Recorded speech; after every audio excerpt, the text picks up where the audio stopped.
اگر تم ان اہل کتاب کے پاس تمام نشانیاں بھی لے کر آؤ تو بھی یہ تمہارے قبلے کی پیروی نہ کریں، اور تم بھی ان کے قبلے کی پیروی کرنے والے نہیں ہو، اور ان میں سے بھی بعض کے قبلے کے پیرو نہیں۔ اور اگر تم باوجود اس کے کہ تمہارے پاس علم یعنی اللہ کا حکم آ چکا ہے، ان کی خواہشوں کے پیچھے چلو گے تو ظالموں میں ہو جاؤ گے۔ جن لوگوں کو ہم نے کتاب دی ہے وہ ان پیغمبر آخر الزمان صلی اللہ علیہ وآلہ وسلم کو اس طرح پہچانتے ہیں جس طرح اپنے بیٹوں کو پہچانا کرتے ہیں، مگر ایک فریق ان میں سے سچی بات کو جان بوجھ کر چھپا رہا ہے۔ اے پیغمبر صلی اللہ علیہ وآلہ وسلم، یہ نیا قبلہ تمہارے پروردگار کی طرف سے حق ہے،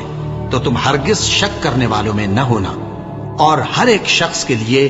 ایک سمت مقرر ہے جدھر وہ عبادت کے وقت منہ کیا کرتا ہے، تو تم نیکیوں میں سبقت حاصل کرو۔ تم جہاں ہوگے اللہ تم سب کو جمع کرے گا،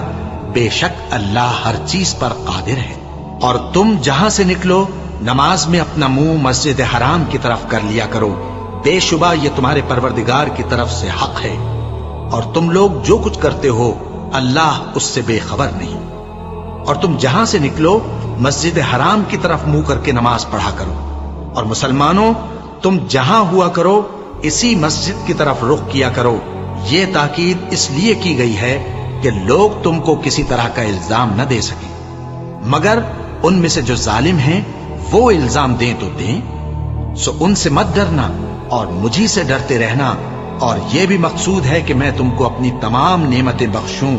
اور یہ بھی کہ تم راہ راست پر چلو۔ جس طرح من جملہ اور نعمتوں کے ہم نے تمہیں میں سے ایک رسول بھیجے ہیں جو تم کو ہماری آیتیں پڑھ پڑھ کر سناتے اور تمہیں پاک بناتے، اور کتاب یعنی قرآن اور دانائی سکھاتے ہیں، اور ایسی باتیں بتاتے ہیں جو تم پہلے نہیں جانتے تھے، سو تم مجھے یاد کیا کرو، میں تمہیں یاد کیا کروں گا، اور میرا احسان مانتے رہنا اور میری ناشکری نہ کرنا۔ اے ایمان والو، صبر اور نماز سے مدد لیا کرو، بے شک اللہ صبر کرنے والوں کے ساتھ ہے۔ اور جو لوگ اللہ کی راہ میں مارے جائیں ان کی نسبت یہ نہ کہنا کہ وہ مرے ہوئے ہیں، وہ مردہ نہیں بلکہ زندہ ہے، لیکن تم کو شعور نہیں۔ اور ہم کسی قدر خوف اور بھوک اور مال اور جانوں اور میووں کے نقصان سے تمہاری آزمائش کریں گے، اور صبر کرنے والوں کو بشارت سنا دو کہ ان لوگوں پر جب کوئی مصیبت واقع ہوتی ہے تو کہتے ہیں کہ ہم اللہ ہی کا مال ہیں اور اسی کی طرف لوٹ کر جانے والے ہیں۔ یہی لوگ ہیں جن پر ان کے پروردگار کی عنایتیں ہیں اور خصوصی رحمت بھی ہے۔